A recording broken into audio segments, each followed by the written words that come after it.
수술을 했다거나 이런 부분까지도 알 수가 있어요. 그런데 조심할 부분이 있는데요. 그 제시를 하도록 상담을 할 때 그냥 그 어떤 종문의 그 상관관계를 가진 자료를 보여주고 하라고 우리는 권장을 합니다. 자, 요 두 번째 까치발이죠. 요족인데 여러분 딱 보실 때 이제 앞점이 앞에 많이 있어요. 이분들은 이제 하이힐을 즐겨 신는 분이라는 게 딱 나오잖아요. 예. 그래서 요족이기 때문에 뭐 저 허리 부분이 있고요. 그 다음에 마지막 그 발가락이 안 보여요. 이 부분은 이제 생식기 부분이 있고요. 생식기에 부인까지라는 같은 거를 좀 병원에 가서 확인해 보라고 이렇게 권장을 합니다. 그냥 이게 아무것도 없이 얘기를 하면 안 된다라는 얘기예요. 그래서 이런 그 발과 질병의 상관관계 이런 종문 이런 자료를 이렇게 주고 얘기를 합니다. 자, 좌측에는 이렇게 동그란 게 중간중간에 점선이 있습니다. 이런 부분은 이제 앞점이 있다라는 이제 앞점이 아까 보시면 이게 중간중간 앞점이 있는 부분이 있어요. 평하게 찍힐 때. 그래서 이제 오른쪽 보면 아까 제가 그 비염이 있는 부분 얘기를 하잖아요. 그래서 발가락 안쪽에 왼쪽에 이제 비염이 있다라고 이야기를 합니다. 그러면 어느 분들은 이제 이렇게 어떻게 하시냐고 막 이렇게 묻는 분들 있죠. 그래서 이런 부분을 제시를 꼭 이렇게 당부를 합니다. 발에 어떤 그 고통이 있는 분들이 찾아와서 상담을 할 때는 종문을 뜨자고 해서 본인이 이제 허락을 하면 종문을 뜨는데 그걸 보고 막 얘기하지 말고 상담할 때 이렇게 하지 말고 이런 거를 보여주고 실내 이 오랜 연구 결과들을 무리니까 이야기를 하라고 이렇게 상담을 하도록 합니다. 자, 이 종문에 대한 이제 부분인데 우리 이 발가락을 학대하지 않도록 그래서 삼각형 그 뾰족한 구두를 가급적 신지 말라고 하는 의미로 해서 발가락의 그 어떤 역할들을 제가 말씀을 드릴게요.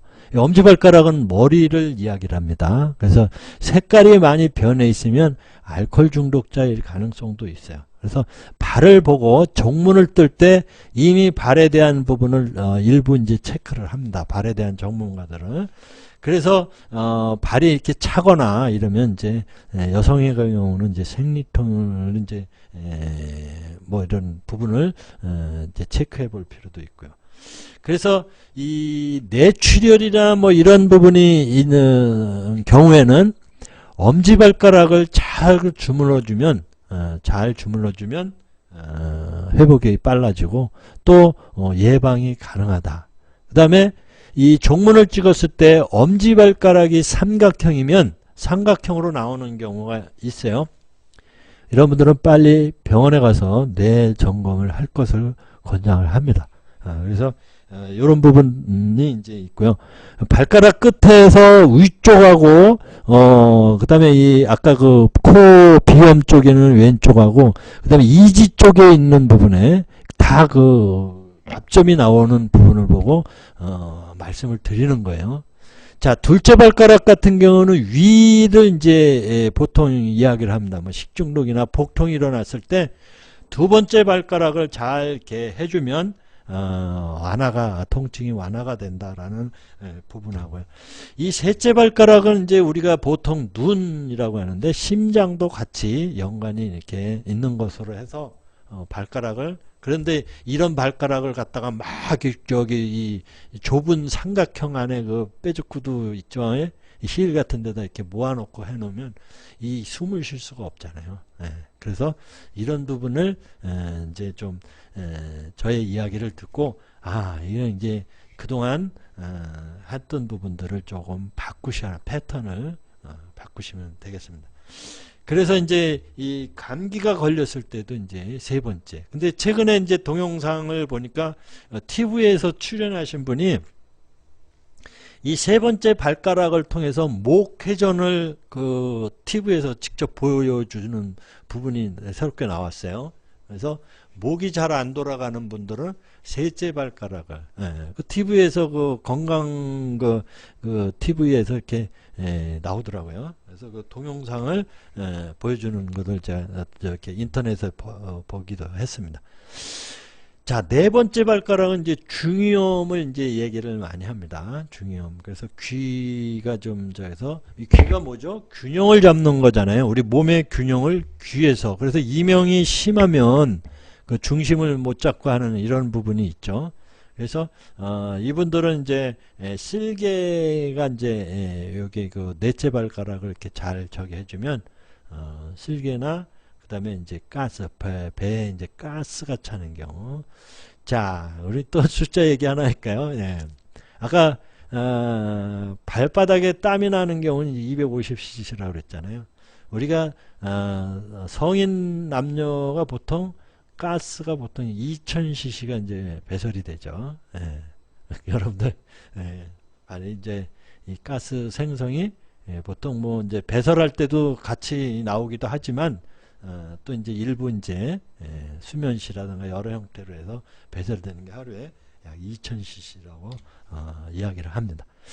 자, 새끼발가락을 보면 새끼발가락 같은 경우에는 이제 우리 생식기, 우리 그 방광이라든가 이런 부분에 대해서 이야기를 하는데, 우리가 보통 넷째 발가락이 그 중이염이나 기 뭐 이렇게 부분을 이야기하는데, 여기는 이제 저기 새끼 발가락은 같이 이렇게 했어요. 새끼 발가락은 이제 생식기 정도 이렇게 하고요. 그래서 그 어린이들, 그 야뇨증 있는 어린이들은 이제 새끼 발가락을 자주 이렇게 마사지를 해주면, 주물러 주거나 마사지를 해주면 야뇨증이 완화가 된다라는 이런 연구 부분이 있어요. 자, 이렇게 종문을 봤잖아요. 본인이 고통이 있어서 왔는데 발에 대한 종문을 보고 이런 완화를 시켜주기 위해서 이제 깔창을 어떻게 돼야 되는가를 말씀을 드리는 겁니다. 그래서 이 정강이 중앙에서 거골 있잖아요. 그 다음에 이지를 이렇게 11자형으로 양발을 11자형으로 맞추는 부분이 이제 깔창으로 그런 그 걸음을 걷도록 해주는 겁니다. 그래서 보시면 우리가 이제 정상적인 부분이 이제 11자형이죠. 11자형. 근데 팔자걸음 있죠. X자형 다리가 있고 O형 다리가 있고 그러죠.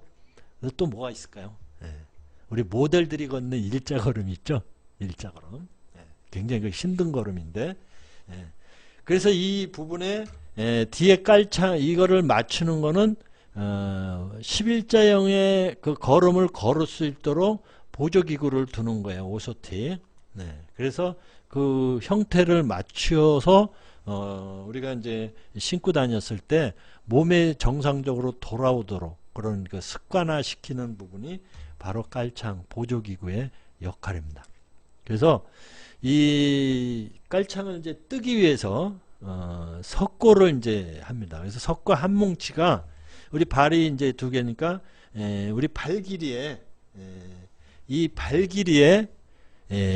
길이에 한 장 반 정도를 하면 6개 정도가 구성이 됩니다. 우리 석고 보시면 그래서 6개 정도로 3개 3개씩 붙이면 되니까 그래서 그 절단을 해가지고 끼우면 이제